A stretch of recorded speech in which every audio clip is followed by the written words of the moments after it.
बहुत समय पहले एक शांत गांव में एक साधक आरव रहता था। आरव हमेशा अपने जीवन में शांति और आनंद की तलाश करता था।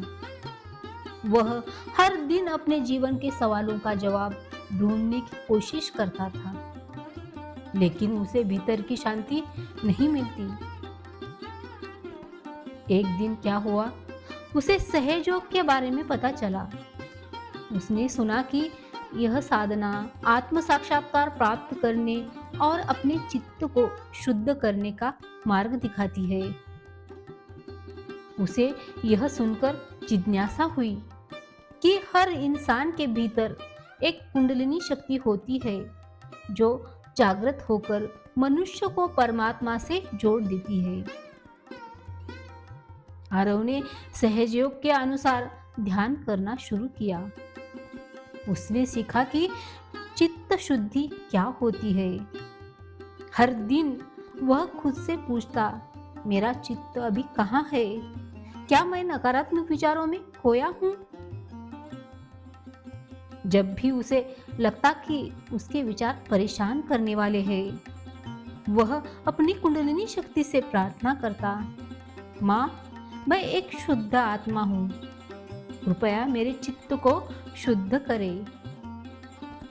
धीरे धीरे आरव ने महसूस किया कि ध्यान के दौरान उसकी उंगलियों के पोरों और सिर पर एक शीतल चैतन्य लहरियां दौड़ रही है।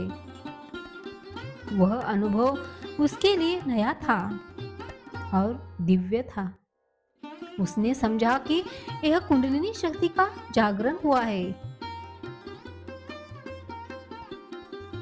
धीरे धीरे आरव ने महसूस किया कि ध्यान के दौरान उसकी उंगलियों के पोरों और सिर पर एक शीतल चैतन्य लहरियां दौड़ रही है। यह अनुभव उसने किया। उसने समझा कि यह कुंडलिनी शक्ति का जागरण है। हालांकि यह यात्रा इतनी सरल नहीं थी। कई बार उसका चित्त भटक जाता था और वह निराश हो जाता था।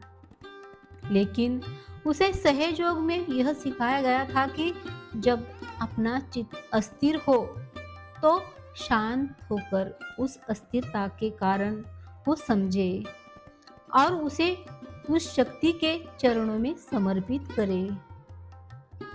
आरव ने महसूस किया कि चित्त की शुद्धता उसके स्वास्थ्य और मन की स्थिरता से जुड़ी हुई है। जब उसका चित्त अशांत होता था, उसका लिवर गर्म हो जाता था और वह थका हुआ महसूस करता था।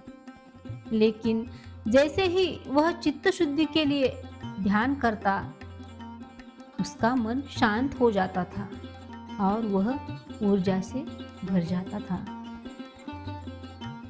श्री माताजी के उपदेशों का पालन करते हुए आरव ने जाना कि जीवन का असली आनंद चित्त की शुद्धता में है।